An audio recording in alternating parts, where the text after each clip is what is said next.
Reasons to be joyful is the biggest reason that I wanted you to be on here, Adele Roberts, because you're a reason to be joyful throughout everything that you do, everything that you cope with.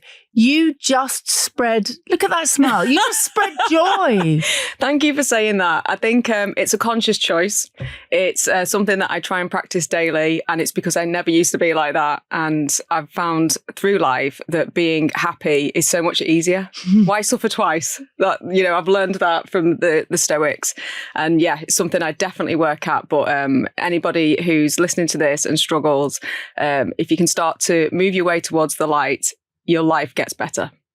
Now, a lot of people, when I say that to people, and I'm lucky because I've always been a very positive person, that a lot of people say, oh, it's so easy for you to say that. But actually, it's not easy. And you've certainly been very honest and open and public about what you've gone through. And yet you still managed to shine. Thank you. Yeah, I think it's because I spent so much of the first part of my life hiding my feelings. I think that's a very northern thing. You just get on with it. And I thought that was the best way to cope. And I think eventually it catches up with you. I think that energy has to go somewhere and those feelings have to go somewhere. And if you don't process them, they stay in your body. Yes. And it comes out eventually. And I got to a very dark place and I couldn't understand why on paper I was doing so well in life. So I was had the job of my dreams and everything seemed to be going well, but I didn't feel good inside. And I know it sounds really cheesy, but happiness really is an inside job. And you have to really... Doesn't sound cheesy. Don't say that. Don't apologise. Yeah, thank you. Yeah. Well, as opposed to people that, my family, they'd be like, what are you on about?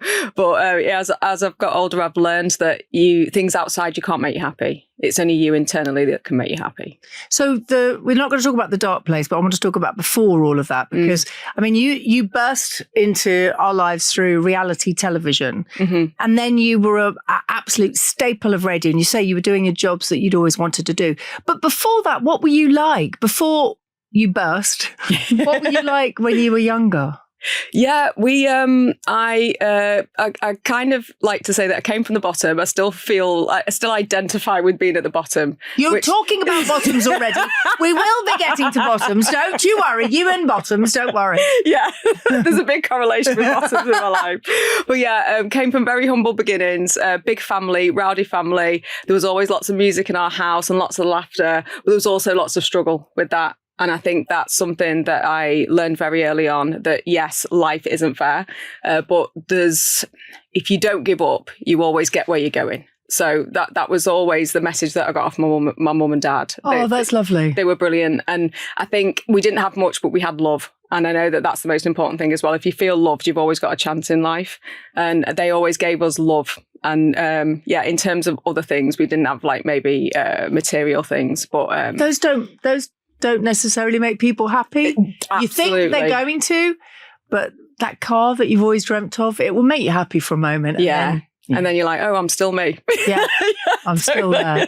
So when you said to your parents, I want to do, Big Brother, what did they just go? Yes, of course, off you go. What was it? Because it was so new then, and it wasn't about chasing fame, or it was about the extraordinary human experience, I imagine. Yeah, so Big Brother was a weird one, and I was on Big Brother 3, so there'd only been 2 series, and they'd gone well, but they hadn't had somebody like Jade Goody, and I happened to be in the one with Jade Goody, so she's the one for me that changed reality TV in this country forever. But because I was on the inside of it, I didn't really realise what she'd done until I came out. Oh, that's interesting. Yeah, because when you're in the house, you're blocked off from the media, so you don't really understand, or you don't know how it's being translated, or how big the show is, how many people are watching. You're just sort of in this. What did it feel like now looking back? Because it's all well and good to feel something in the moment, but looking back on how you felt, can you do that? Yeah, maybe you can. Yeah. How did you feel in there at the moment? I felt like no one was watching. It felt like quite boring, and I'd not been in a situation where I didn't have newspapers, didn't have TV, didn't have music, and music's vital to me. I learned that lesson, and didn't have my family, and that was something that really knocked me.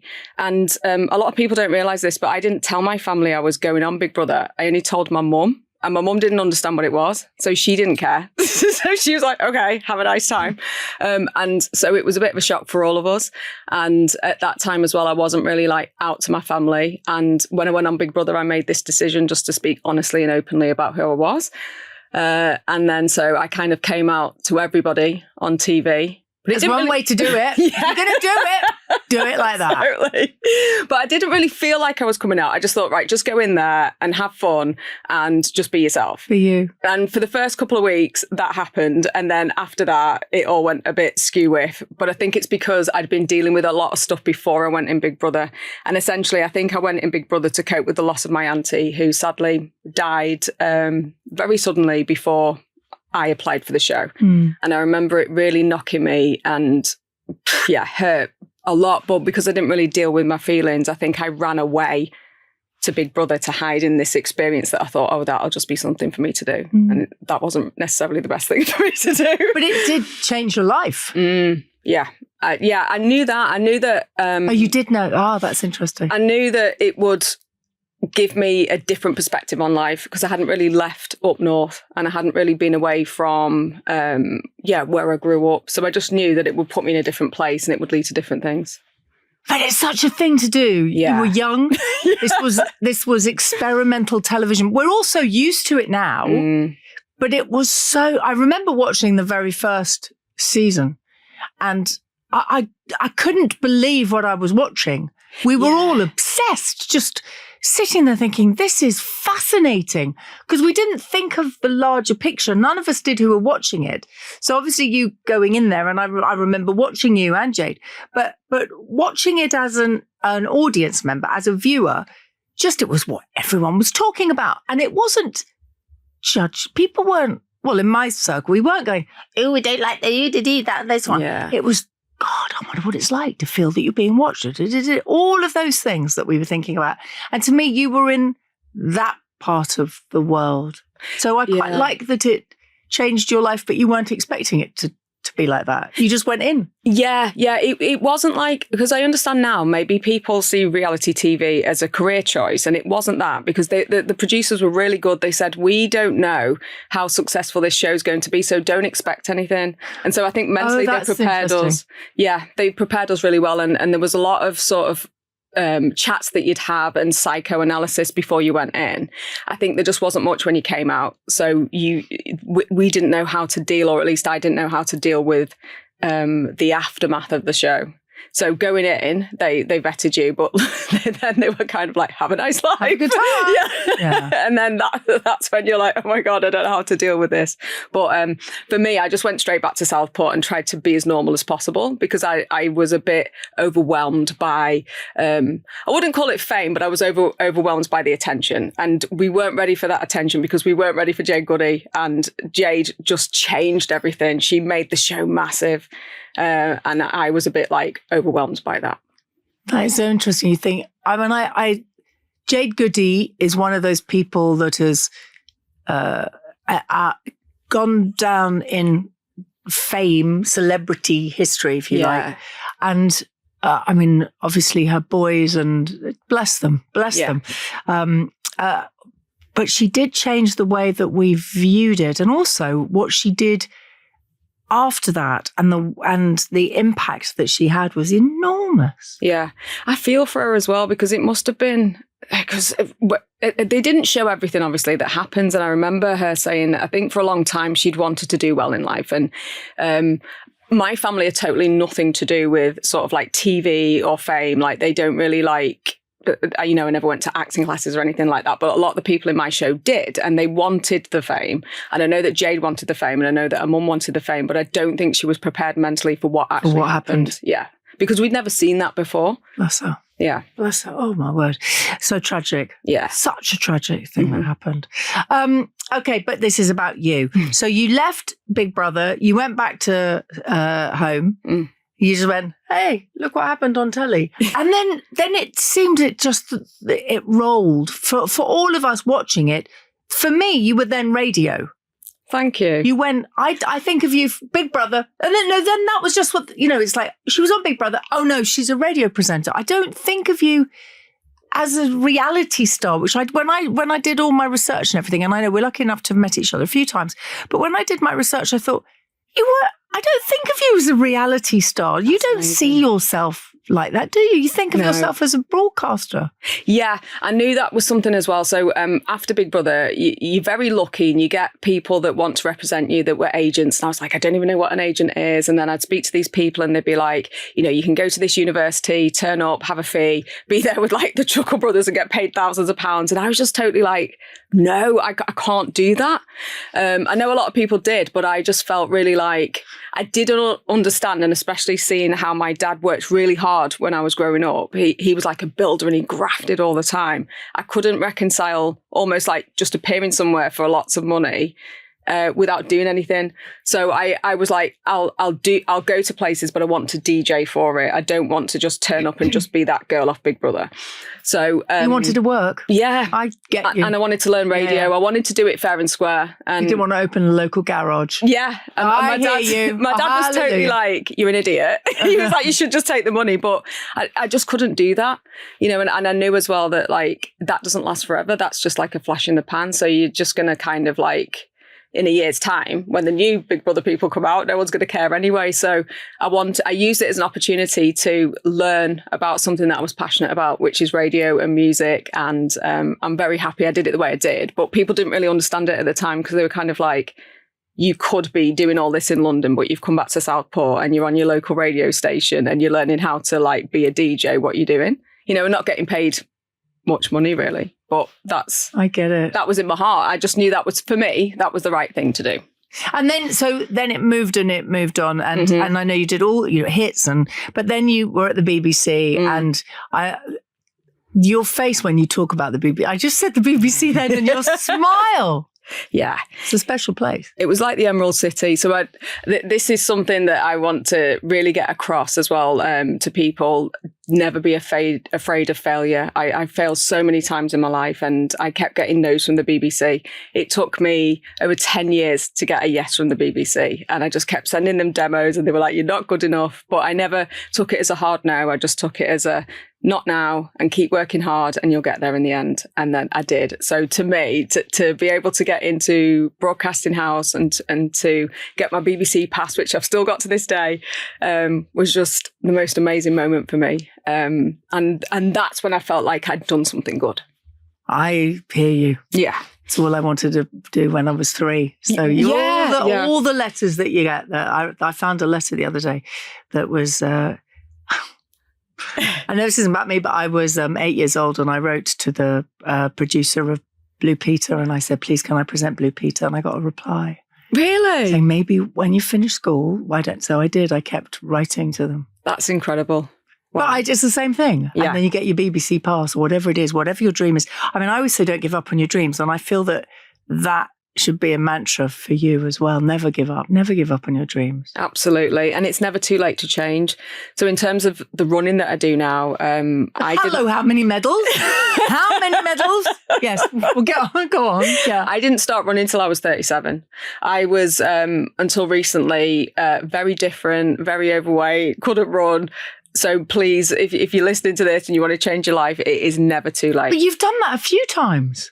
You've changed your life. Yeah, absolutely. Yeah. So you must have inside this incredible, and I mean this as a compliment, and people always think determination is a negative thing. I think it's a positive thing. You must be very determined. Thank you, Gaby. Yeah, I learned that from my mum and dad. They just never gave up. And they're so resilient. And I really believe if you don't give up, you can't be stopped. And I think in life, again, it's a cliche and it might sound a bit cheesy, but I don't believe in losses. I just believe in lessons and wins. And if you see things like that, it's perspective. Perspective's a really powerful thing and mindset's a powerful thing. And it's something, again, that I work on all the time, especially my mindset. And I do get down and I do feel defeated sometimes, but you always get back up and go again. So how have you coped with all of the stuff? Because you're very open, you're very honest about it all. And we have to talk about it because I want to talk about it and I know you want to talk about it. But all the things that you've gone through and the pain that you've gone through, and yet you keep running. And I don't mean physically, but I mean mentally as well. You keep going. Yeah. What is it in you that keeps you going? That is an amazing question. I don't know. I think at first, when my mum was still here, it was always, I think, a need to make her proud. And then when I lost her, it stopped me in my tracks a bit. I think that is like the biggest thing that's hurt me in life. And it's been a hard one to navigate, but I know she wouldn't want me to give up, and I know she'd want me to keep pushing. And I think it's just, realizing that that's what life is about, really. I think to become the best version of yourself. And you'll never get there, but enjoy the journey of trying to get there. And enjoy it wherever there is, wherever you get to. Keep enjoying it and striving for more. Yeah. Okay, so it's your choice. Would you like to talk about the bowel cancer now? Would you like to, let's talk about that? That's good. Because when I feel like I'm talking about my mum, that's when I want to cry. No, so I know. Bowel cancer's fine. Bowel cancer's fine. So bowel cancer, you were diagnosed when? Tell me, talk me through that. And can you talk about the nitty gritty? Because it's important as a child of somebody, a survivor of bowel cancer. You had, Dad had bowel cancer 30 years ago. And obviously, you and I both knew lovely Debs. Talk to me about that, about how you found out what happened. Yeah, so this is in 2021. I was on Radio 1 and I felt like I was in the shape of my life. So I'd managed to find running when I was 37. I got diagnosed when I was 42. So a bit before I got diagnosed, I'd started running, turning my life around, getting fit. And I think that helped me notice the symptoms, because old me had a lot of like junk in my trunk. And I don't think I really looked after my body. And I don't think I would have gone to the doctors, the old me. But the new me started to notice that I was losing weight, but I thought that was because I was running and enjoying it. And then my tummy would be quite bloated and I'd find it quite hard to digest my food. And this is something that cropped up actually when I did the TV show I'm a Celebrity. Yeah. I think I was the only person who didn't eat the food ever, because I couldn't digest it. And I just thought it was just because it was weird food and because I was like far away from home. So I didn't really understand what was going on. And it was shortly after that show that I started to notice blood when I'd go to the toilet, so blood in my poo. But did you see it? And now this is, and we are going to be graphic. So for anybody that's listening to this, and we need to be graphic, because the difference is blood in your actual poo as opposed to wiping your bottom, and it might be a pile, or you might have a slight cut in your. Yes. Yeah. So you're right, and also I'd like to stress as well, it wasn't lots of blood, because people aren't quite sure. So it was only little bits of blood. It was like spotting at first. But it started to become consistent. In the poo. Yeah. And it was when it was consistent that I was like, oh, that's not normal for me. But it was COVID. And again, I overthought things and I thought, well, this isn't a priority. They're trying to help people not die from COVID. So don't just get on with it. And I thought it was something I was doing. So I thought I'm not the best cook. So I thought it was like my bad cooking. But it got so regular that I thought, no, this is. You mean every time you went, you did a poo, was there blood there? Started to be. Right. At first it was just intermittent, and then it started to be all the time. And I was like, this isn't normal for me. So I rang the doctors, and because they know what to look for, that rang alarm bells. So they sent me to my GP. And then when I saw my GP, she said I was probably too young to have bowel cancer because I was 42 at the time. And she thought it was piles, and she did an examination. She said, it was probably just piles, but I'm going to give you the bowel cancer test just in case. And I think that saved my life, because when I did get diagnosed, I was stage 2, but very nearly stage 3, which means that it was nearly breaking out the lining of my bowel and might have travelled around my body.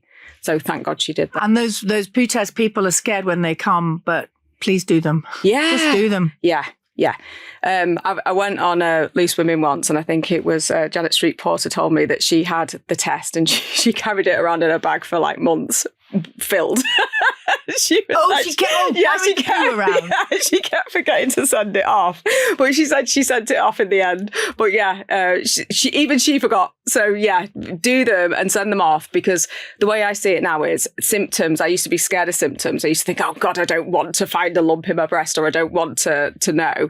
But that's just a signal from your body that it needs help. You need help. And the sooner you go and see someone, the sooner they can sort it out, and hopefully they can help you. So sadly, bowel cancer is the second biggest cancer killer in our country, and it's because people don't know what to look for, and if they do, they get scared. And so by the time they do go, it's too late. And also, like for you, as happened with you, no, you're too young. It can't be bowel cancer. Yeah. And it is trending younger now, sadly. So why is that? I mean, my dad was 61 when he got it, which is still relatively young. But and obviously Debs was young, you were young, and there's a girl who I was reading about the other day. She was late 20s who was diagnosed with it. Why is it trending younger? They're not quite sure, but they think it's something to do with food. And thinking back to the things I used to eat, especially in the 80s, yeah. So, yeah, I think it's sort of like they say, go and see someone and rule it out fast. So just basically, if you can, ask for the test and then you've got a lot of people, it's not that. It is maybe IBS or something else. So you just need to get diagnosed as soon as possible if you can. So you had the operation and you put it all on socials, which was incredible. And you now have Audrey. Yes. You and Audrey run together and go everywhere together. But I don't know if this is right, but you're one of the first people, we'll talk about your world record in a moment, but you're one of the first people I've seen who's so open about having a stoma. And stoma bags, lots of people have them and people have no idea. And they're allowed to be hidden and they are allowed to keep theirs quiet because they're self-conscious of it. But what made you choose to say, right, this is me? Yeah, thank you for asking that question. One of the reasons is because I remember getting diagnosed with cancer and they were almost like as sad about me getting a stoma as they were about the cancer. And to me, the doctors. Oh, right, okay. So I remember thinking, I would rather have a stoma than a tumour. So please take the tumour. Please give me a stoma. That's interesting. Because this would save my life. And I didn't really understand properly what a stoma was. So that's one reason I want to talk about them. But two, it was seen as something that was like debilitating. And it is technically a non-visible disability. But to me, it's something that's given me my life back. Without it, I wouldn't be here. So it's a superpower to me. And I think it's just growing up, not having much representation when I was younger, getting way back in my life, a lot of like racist abuse, also sometimes homophobic abuse. You're like, you got the triple now. Yeah. I've completed the set. You got the set. But I just know that it's irrational and there's a lot of people who won't get stomas because they carry a lot of shame and those people die. So people are dying of shame. People are choosing not to have stomas because of the connotations. The embarrassment. Yeah. And I can't have that on my conscience. So I want people to know that it doesn't end your life. It can enhance your life. You can get on with your life. You can still do things. And sadly, there's a lot of children who have stomas and, like you say, aren't able to talk about them because they get bullied. They're misunderstood. So if I can, in my own little way, just show that there's nothing to be ashamed of. It's just a different way of your body working. Hopefully people can be more open and be accepted. I remember meeting a lovely little boy. He was about 10 years old and he told me about his stoma. And he said, I've got a stoma because my poo is on the outside of my body, not on the inside of my body. And he just, a bit like that, I said, that's fantastic. He said, do you want to see it? So I went, yeah. He showed me. And then he said, people at school all ask me about it all the time because my mummy said I should go in and tell everybody. And he didn't want me to hug him and cry and say, how wonderful. I went, that's fantastic. Okay. You should tell everybody. He said, that's what I do. So I show everybody. Brilliant. It was amazing. Brilliant. But that's it. As he said it. My poo is on the outside. But it was just so, when he said it, you just think, God, that's it. Yeah. Yeah, totally. It's just a different way that your body goes to the toilet. That's all it is. And so, yeah, it's irrational to me that people should be made to feel like there's something wrong with them. It's very sad. It is. And it hurts getting a stoma. Like anyone who's got a stoma is made of tough stuff, believe me. They really hurt. Does it hurt do you mean not now? Not now, but when you first get it, it's like basically your small intestine is coming through the front of your body. So, or depending on what type of stoma you have. And so it's like a massive wound. Right. I've got a permanent hole in the front of my body. Yes, you've got a hole. So yeah, you've got an extra hole. Yeah. You've got a few holes. You've now got an extra hole. You got poo on the outside, extra holes, lots of medals. So you are in the Guinness Book of Records as well, aren't you? That's cool. That's pretty amazing, cool. Yeah. Okay, for people who don't know, Go on, just say it. Just Okay, because all right. it sounds so cool. So when I got my stoma, I didn't know if I could run with a stoma because I wanted to get back to running because I knew mentally how much it helped me. And so I thought I'd ask for forgiveness, not permission. So I thought, right, start running again and see if you can do a marathon. I didn't know if it was allowed, but I thought I'm going to go for it. And so when I Googled running marathons with stomas, I couldn't find much information. So then I was like, well, what's a good time? So then I tried to find if there was a Guinness World Record and there wasn't. So I thought, well, I'll try and do the marathon and try and set a Guinness World Record. And I was able to do that. So I became the fastest woman with a stoma to complete the marathon in the world. And then since then, I've become the fastest woman to complete all the 6 major marathons of the world and then the 7 major marathons. So I'm just insane. one of those crazy people that just goes around running. No, but it's not crazy because it brings you joy, doesn't it, running? Yeah. And it helps your head. It helps my head. And it also, I feel like it's a disservice to people with stomas not to be represented in a book like the Guinness World Record. You know, It's fantastic. kids should be like your little friend that you saw. He should know that his body's capable of anything. And so that's another reason I did it, because it shows that we can do things just like anyone else. So you've had you've had a tough time recently with your health. Oh, How is all of that? Yeah, thank you. Yeah, so the other side of running with a stoma is sometimes I'll have a prolapse, which is where it comes out my body way too far. So instead of being a couple of inches big, I'm right out here now. honestly, it like unravels and doesn't stop. Lovely. Yeah, that hurts. That must be, that's just, do you know what, my stomach just went like that. I sort of did this weird pulling my stomach in. Yes. Yeah, so they're not perfect stomas. So getting them back in is a big job. Were you just sitting there and it went boing? How did that? It did. So, you know, one of the times was on an aeroplane. So the pressure in the cabin will make my bag blow up. So sometimes it will also force your stoma out of your stomach cavity. Yeah. I don't want to. I'm sorry. I know it's fine. Honestly, it is. It's. Sorry, you say your bag blow. I mean, the idea of being on the air. I'm sorry, I should laugh. It does. But like, you just get on.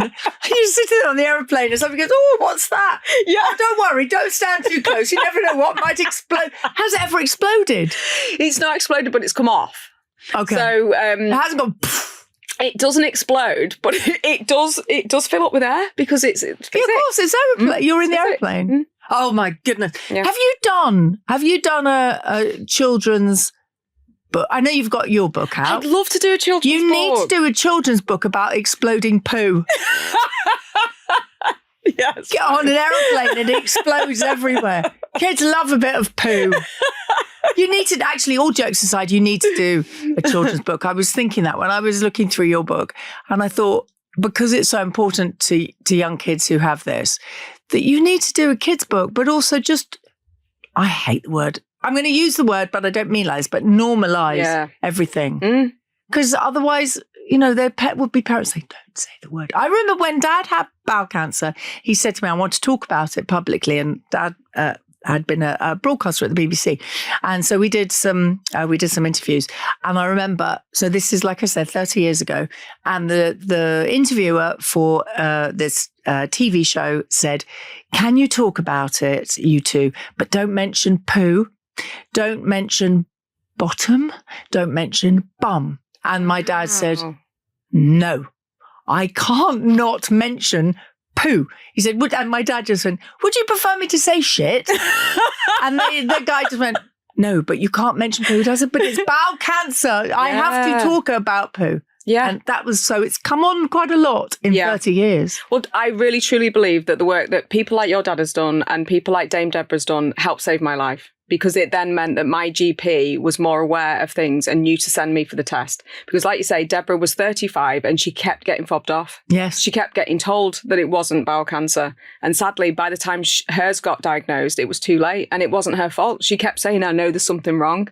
But we have to change perceptions, not only for making it more acceptable, but also GPs. You know, they're just human like everybody else. Absolutely. And they've got a lot on their plate. So just having it top of mind for them helps as well. So you do so much work now in that area and with charities and everything. For you going forward, that is really important, and please keep doing it, and thank you for doing it. But can you please go back and do some more radio?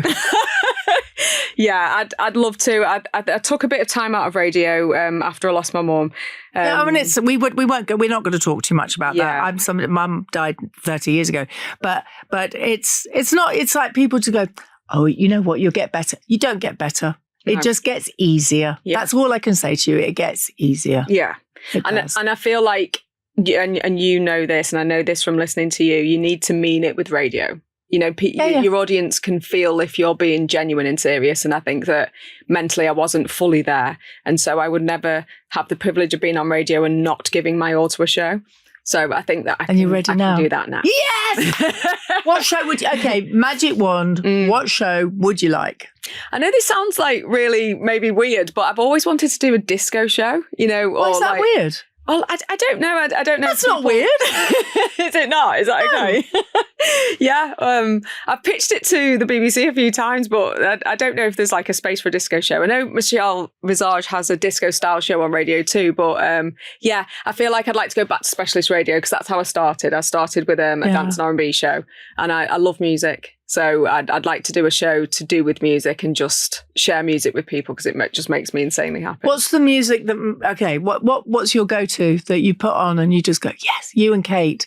What's the one that you dance around? I can imagine you and Kate dancing around. Do you know, Kate is a bit funny with music. She's just behind me. She's just behind you through the glass. You should see the face she's giving. Kate's more of a musical person. So Kate's into musical theatre. Oh, good girl, Kate. And I need Kate to hear you singing because I listen to you singing with the Appleton sisters and you are very good. Do you perform? I do you know I want to go back to singing lessons. No, I have done. Should. I've been in the West End, but only I for can one hear show. It. Kate, you need to listen to Gaby. No, I'm not going to sing. No, go on, just one. No, but you. Right, so what music do you put on? Yeah, so I don't listen to music, Kate. When I'm running, when I'm running, what I like to do is there's this feature on Spotify where you find a song style-wise that you want to listen to, and then you make a radio out of it. So what I would do when I did my marathons around the world, I would pick a song that was ultimately New York to me. So it could be anything from Billy Joel and I'd play his music, or it could be like a really filthy hip hop track. And I'd just basically start with one song and then get Spotify to put a load of like music in that genre in a playlist for me. So Perfect. That's how I do it. I'll pick one song, how I want to feel, and then make a whole playlist from it. So you're going to do the radio. Have you ever thought about doing live radio whilst doing a marathon? That's an amazing idea. Why don't you do it? Would it be annoying being out of breath? No, but just do it we'll do it on YouTube. Yeah, I suppose. Just run a marathon with a GoPro. Yeah. GoPro looking out and a GoPro looking in. So you've got one on your hand and looking around, and then broadcast it live. That's a good idea. Yeah, I bet it's you can be in the Guinness Book of Records again. Girl with the stoma live YouTube marathon run. Playing disco music. Yeah. Well, needs a quicker title though. My next marathon will be with Bryony Gordon. Oh, lovely Bryony. So we're going to be running the London Marathon in a couple of weeks in our underwear. So we're doing this for Dame Deborah. Yeah. We're doing this for bowel cancer awareness, and it'll be the first marathon I'm going to run with my stoma visible. Oh, so, was it not visible last time? No, because you have to really, prolapse and everything. Right, okay. You have to really strap it in. So you're going to strap it though? No, it's going to be visible because it is sort of like a hidden disability. So they're never visible. So I don't think anybody ever runs a marathon with it showing because you have to eat and drink, and so your bag will fill up, blah, blah, blah. Right. So I've been practicing not eating and drinking as much, and it'll be the first marathon I'm going to do. Can you not have see-through tape or something? Not really, no, because when you don't want it to prolapse again. I've been practicing, so because you've been practicing a few marathons. We'll be going a bit slower. I should be okay. It's because I usually run them fast, but if with me going a bit slower, I should be all right. So running it's your head and your body. Is it head first? Absolutely, yeah. When I first started running, I remember my friend Ian saying marathons are 80% mental, and I remember thinking, you can't think your way around a marathon. It's massive. It's very intensive on the body. But I think I understand what he's saying now, and the benefits I get from running are massively in terms of mental health. Like my mental health has got so much better since running than my physical health. Does Kate run with you? Kate hates running. You're a perfect match then, you two. Musical theatre and hip hop and disco, and she hates running, but everything else is good in your world. We balance each other out. She just chucks me out the door. She's like, "You've been annoying, go for a run." And then I'm like, okay. Do you run every day then? Not every day. I walk every day. I love walking. Love it. Yeah. Love walking more than running, to be honest. Will you come and do the moonwalk with us? I absolutely will. When is this? It's May the 16th. I'll send you the link. Yeah, right. please do. We've got a fantastic team of people. Yeah. What do you do at the moonwalk? It's hard. It's only 15 miles. 15 miles? Yeah. Is it at night time? Yeah, through the night. Oh, wow. It's lovely. Anyway, this is right. Okay, sorry. That's it. You'll be the first person with the stoma walking for breast cancer charities. There we are. I'd love that. Yeah, there thank we you. go. Thank All you. sorted. So we always ask everybody who comes on this, what brings you most joy? Now, you've gone through so many things. I know a radio show would bring you joy. Hello, all radio people. Give this girl a new job. And I know that Kate brings you incredible joy, even when she loves musical theatre. I love you, Kate, for that. And I know so many things bring you joy, but we always ask somebody to bring in something or tell us about something that brings them so much joy. I have no idea what you're going to pick. Really? Yes. Oh, I feel like it might be obvious and really boring, but this is my thing, and I carry this everywhere I go. What is this? No. It's a headphone case. It's your headphones? Yeah, it's my headphones. Oh, I thought you might keep something else in there. No. So these, ever since I was a little girl, so headphones to me, so you know how people say books are a portal to another world? To me, headphones are a portal to another world. So I've realised, looking back over my life, whenever I needed to escape my reality, put headphones on and escape to a different world. Because it's music. Ever since I was little. Yeah. And I'm so old now, kids nowadays won't realise this, but when you were younger... You're not so old, stop. Oh, I am. You couldn't really watch what you wanted on TV, and you couldn't listen to what you wanted on the radio. So when Walkmans came out, it was revelation.